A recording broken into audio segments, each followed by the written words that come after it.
The Golden Bachelorette star Joan Vassos realized something during her first visit to her fiancé's home that she suggests could become a deal-breaker. Vassos spent New Year's Eve in Wichita, Kansas with her fiancé, Chock Chapple. The couple previously revealed that this was her first visit to his home. The pair filmed a hometown date in Kansas for the Golden Bachelorette, but that was held at his friend's ranch. During her visit to Chapple's home, Vassos revealed that one discovery left her feeling quite uneasy. She broke it all down in a January 3 Instagram post. She titled it, "The Tale of Chock's Socks." Joan Vassos finds Chock Chapple's sock situation unnerving. Vassos filmed the video in Chapple's home and began by sharing, "I discovered we have a problem." She explained that her fiancé has an issue with socks. The issue, Vassos declared, was that Chapple has hundreds of pairs of socks, and it's causing me great anxiety because they are unmatched. They are in bins, very large bins filled with socks. Vassos then provided everybody with a brief tour of the sock situation at Chapple's home. There were bins of clean socks and stacks of various types of socks she had sorted into piles in the hallway. These all are clean socks. He's washed them, yet he hasn't paired them again. Look how many we have. There are hundreds in here. Not only that, I have unmatched socks, which causes me anxiety. I have started on the unmatched socks. Here we are. We are now moving out into the hallway. Here are the black ones that I still have to match. I can move on over here too. These are the colorful ones, maybe for special occasions. Or maybe, I don't know, maybe we'll have to get rid of them, Vassos shared. She admitted, "This is causing me anxiety. I think I need to tell Chock. It's either me or the socks. I'll let you know what he says." The Golden Bachelorette star story gave fans a chuckle. In a new Instagram post that Vassos shared on January 6, Chapple made a confession about his sock situation. He admitted, "I would rather buy new socks than to run my washing machine." That could certainly explain how the sock situation at his home escalated the way it did. Vassos' Instagram followers got a good laugh out of the tale of Chock's socks. One person commented, "He was looking for the perfect match.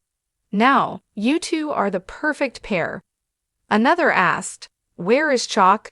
Out buying more socks?" "Hilarious. Throw them out and start over. You are a good woman to match them," suggested someone else. "Behind every man is a good woman who matches the socks," joked a separate fan.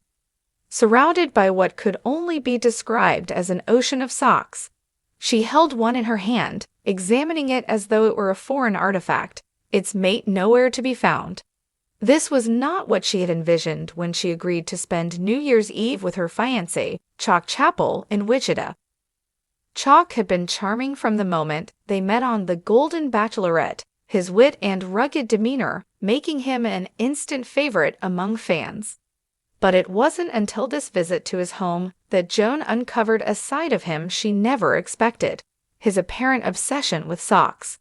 Or rather, his complete disregard for organizing them. The previous night had been magical.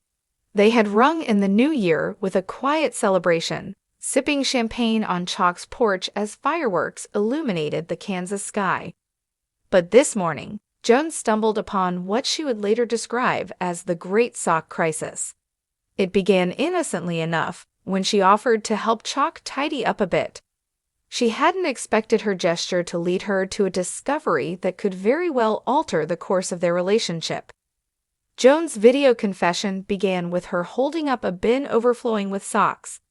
"I've discovered we have a problem," she said, her tone a mixture of amusement and exasperation.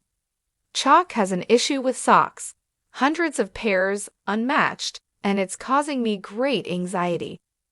Her followers, fans of The Golden Bachelorette, were quick to respond when she posted the video to Instagram.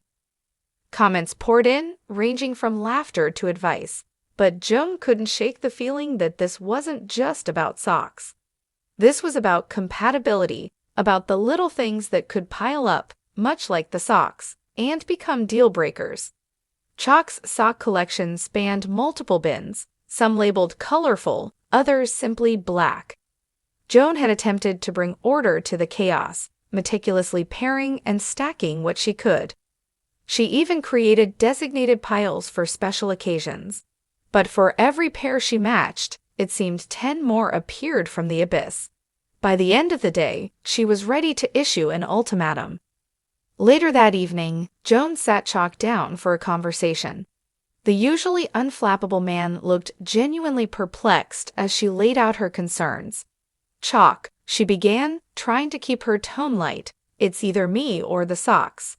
He chuckled, his signature grin lighting up his face. "Joan, they're just socks." "No," she countered, "they're a symptom. A symptom of something. Who needs this many socks, and why aren't they paired?" Chock leaned back, his expression thoughtful. "I'll admit, I have a system. It's just not the system you're used to." "A system?" Joan's eyebrow arched. "Bins full of unmatched socks are not a system, Chock." He smiled sheepishly. "Okay, you caught me. I'd rather buy new socks than run my washing machine." Joan blinked, momentarily stunned. You buy new socks, instead of washing the ones you already have." He shrugged. "It's quicker." The absurdity of the situation struck Joan, and she laughed, a deep, genuine laugh that seemed to break the tension. "Chock, you're impossible." "But you love me anyway," he teased, leaning in for a kiss. The next day, Joan shared an update with her followers. "Chock has promised to work on the sock situation," she said, her tone a mixture of hope and skepticism. "In the meantime, I've decided to tackle it one bin at a time." Her followers, many of whom had grown invested in the tale of Chock's socks, offered their own solutions. "Throw them all out and start over," one suggested.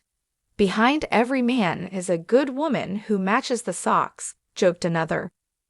Despite the lighthearted nature of the saga, Joan couldn't ignore the deeper implications.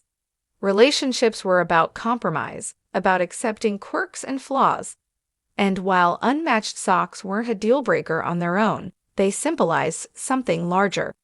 Could she and Chock navigate their differences, or would they become insurmountable over time? In the weeks that followed, Joan and Chock tackled the sock crisis together. It became a bonding experience, a test of their ability to work as a team. They laughed, argued, and eventually found a rhythm. By the time Joan left Wichita, the bins were significantly emptier, and the hallway piles had disappeared. As she boarded her flight back home, Joan reflected on the experience. Love, she realized, wasn't about finding someone perfect. It was about finding someone whose imperfections you could live with, and maybe even laugh about. When she posted her final sock update on Instagram, it was met with cheers and applause. "He's keeping me," she wrote, "and I'm keeping him, socks and all."